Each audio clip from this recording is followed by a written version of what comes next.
responnya. Cuma memang kemarin malam itu ada 2 media yang hubungin abang untuk izin wawancara terkait dengan masalah somasi dari kantor abang ke Ian Kasela atau Raja. Jadi abang justru ingin teman-teman apa yang ingin dipertanyakan terkait dengan masalah itu. Oke Bang, ini aja yang apa? Somasinya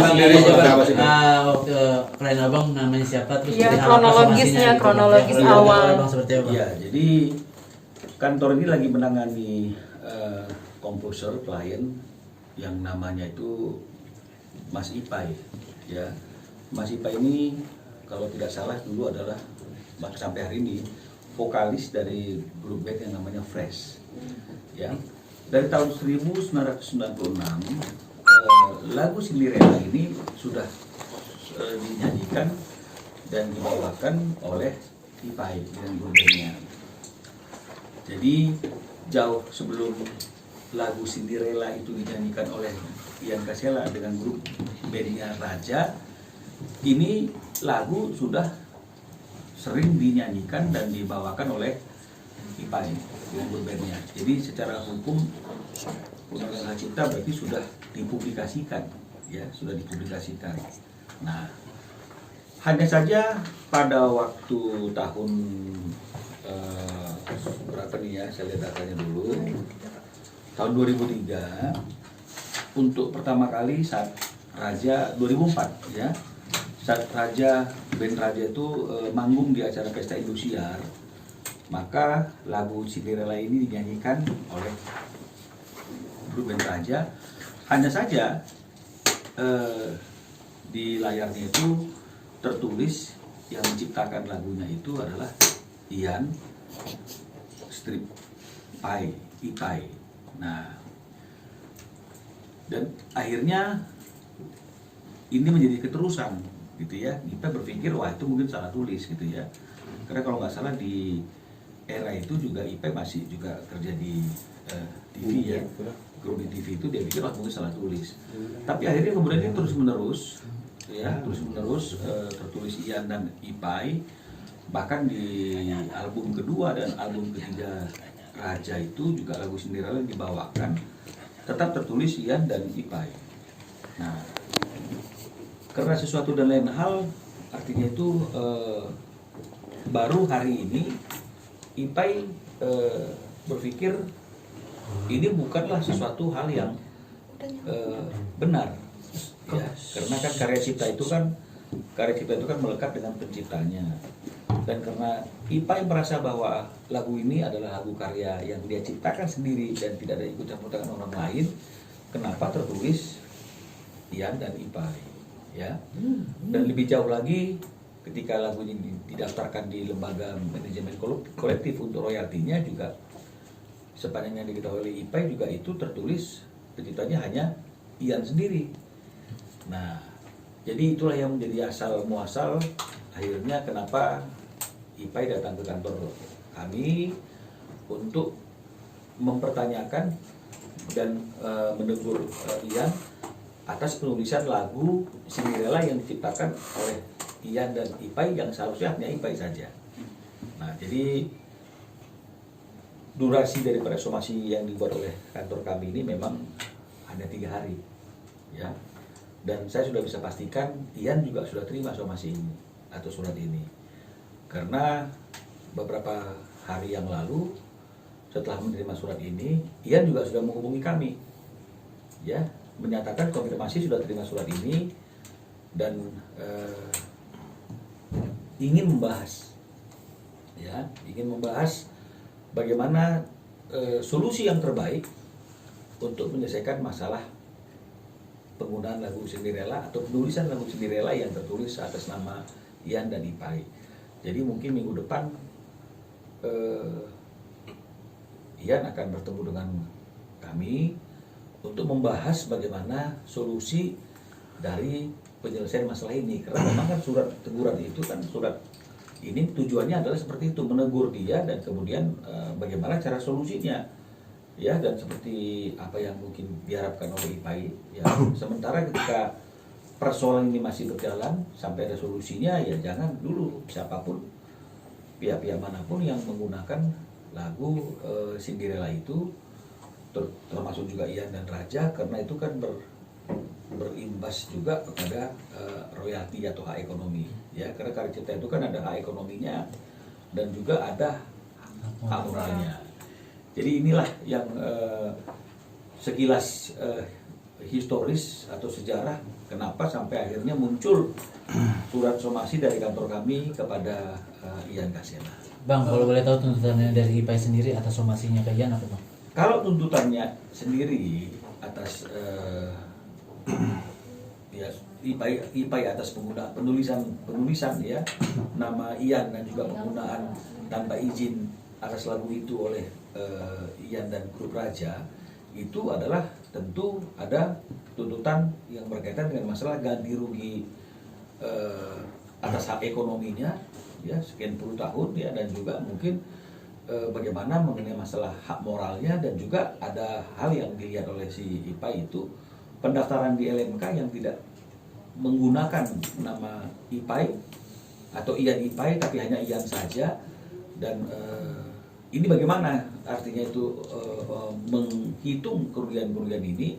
Jadi ini yang menjadi tuntutan daripada klien kami. Berapa Bang kerugian ekonominya, Bang? Kalau yang tertulis di dalam surat somasi ini ya seperti apa yang dibicarakan dan disampaikan oleh klien kami, ini tuntutan ganti ruginya itu lebih kurang sekitar 20 miliar. 20 miliar, Bang. Ya. Kenapa 20 miliar? Pasti IPAI punya hitung-hitungan sendiri. Nah, inilah yang mungkin minggu depan kita akan bahas ya.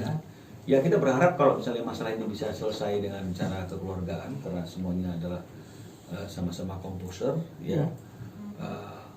Pasti lebih baik ya. Tapi kalau memang misalnya ada sesuatu hal yang membuat masalah ini tidak bisa diselesaikan dengan cara musyawarah, berarti kita perlu orang ketiga untuk menengahi konflik ini agar ada suatu keputusan yang adil bagi kedua belah pihak.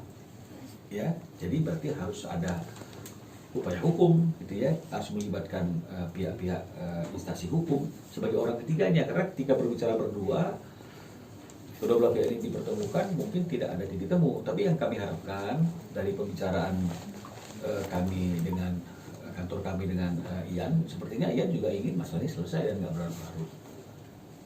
Kita harapkan semuanya berjalan dengan baik, ya. Saya kira seperti itu. Bang, tadi kan somasinya 3 hari, Bang. Itu berarti dari tanggal berapa dan berlaku sampai kapan, Bang? 3 hari dari mulai tanggal 25 Juli. Jadi harusnya hari ini adalah batas waktu terakhir tanggal 28. Tapi kan sebelum tanggal 28 di tanggal 26 Ian kan sudah melakukan komunikasi dengan kantor kita. Jadi kan kami anggap dia sudah merespon. Ya, jadi oleh karena itu hitungan 3 harinya kan harus di hold, karena kita menunggu tinggal janjian bertemu ya. Minggu depan bertemu dengan Ian untuk membahas masalah ini.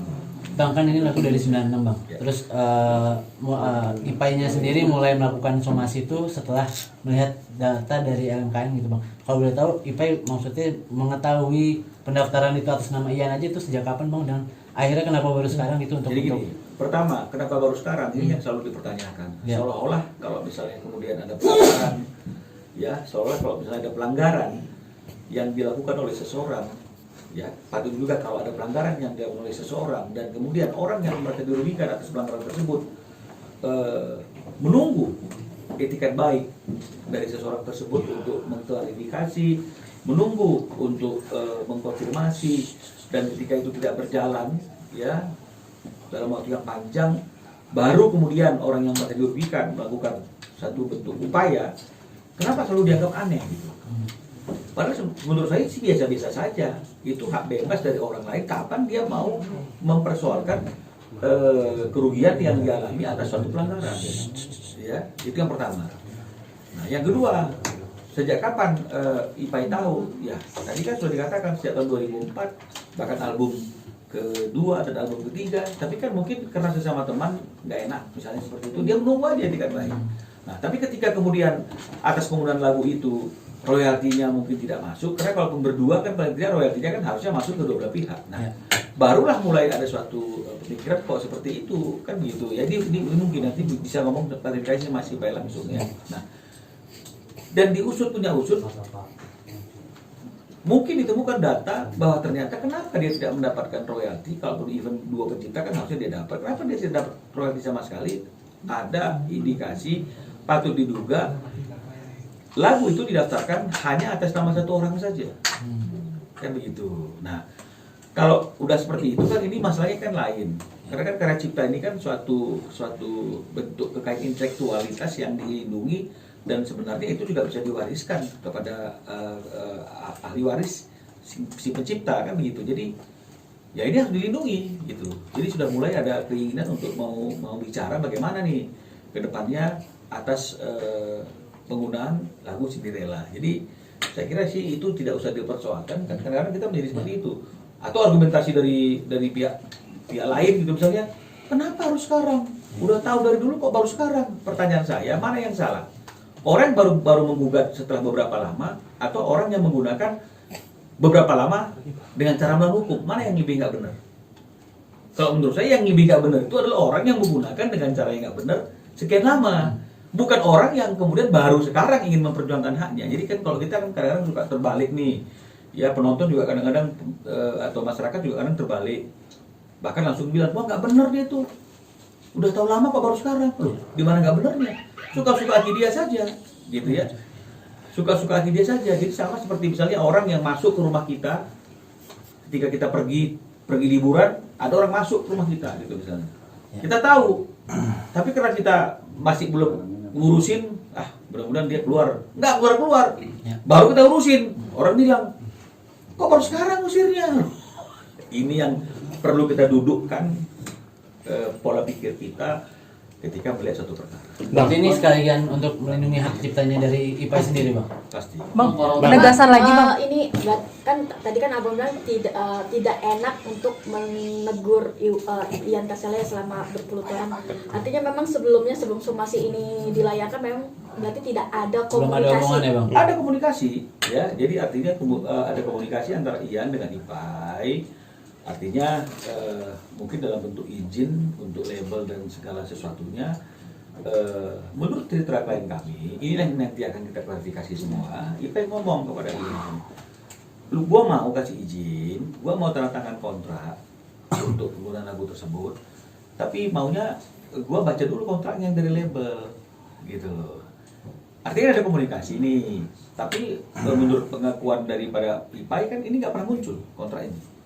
Kemudian berjalan seperti itu aja. Nah, jadi kan wajar saja sebagai sesama teman, udah ada ngomongan masalah kontrak, dia pakai terus, mungkin nanti teman kok. Nah, tapi ketika kemudian dianggap sudah diberikan waktu yang cukup pantas durasinya, nggak ada juga etikat baik, bahkan kemudian royalti atas penggunaan lagu Cinderella itu misalnya kemudian dia tidak ada masuk ke kasnya dia, karena kalaupun misalnya dianggap nggak ciptaan dia sendiri pun berdua kan pasti harus ada juga dong hak ekonomi yang dia dapatkan sebagai orang yang menjadi bagian daripada pencipta lagu tersebut. Ini kan tidak ada sama sekali.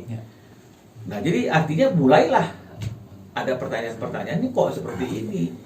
Nah, jadi inilah yang sekarang kemudian mulai ingin diproses, ingin mulai dipertanyakan oleh IPAI yang mungkin selama ini juga dia merasa gimana ya cara memprosesnya gitu. Tapi kemudian kan seperti yang kita ketahui beberapa waktu yang lalu berdiri suatu organisasi baru yang namanya AKSI, ya kan, Asosiasi Komposer Seluruh Indonesia, ya, di mana di situ ketua dewan pembinanya adalah Ahmad Dhani, ya, terus kemudian ketua hariannya, ketua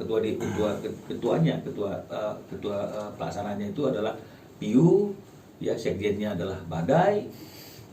Berkumpullah para komposer ini yang mungkin sharing-sharing, akhirnya mungkin disitulah baru mungkin terbuka pikiran bahwa memang tidak boleh ada pembiaran-pembiaran, tidak boleh ada pelanggaran-pelanggaran atas karya cipta dari para pencipta tersebut. Bang, penegasan lagi, Bang, berarti selama pencipta Cinderella ini nggak dapat royalti sama sekali ya, sepeser pun? Sampai hari ini menurut ceritanya dia ke kita tidak dapat.